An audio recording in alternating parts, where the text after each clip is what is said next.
நான் உங்களுக்கு ஒரு கதை சொல்லட்டா? கேப்பீங்களா?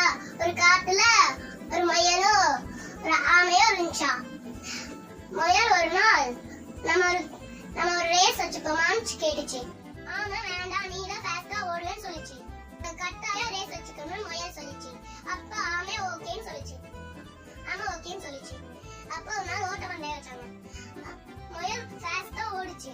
ஆமை மெதுவா நடந்து வந்துச்சு. முயல் கொஞ்சம் தூரத்துக்கு போயிட்டு அடுத்து திரும்பி பார்த்துச்சு.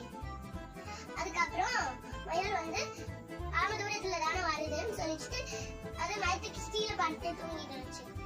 ஆமை பினிஷ் பண்ற தேயில மிதிச்சிச்சு. அப்போ முயல் எஞ்சிட்டு. அப்போ ஆமை பினிஷ் பண்ணிட்டான்.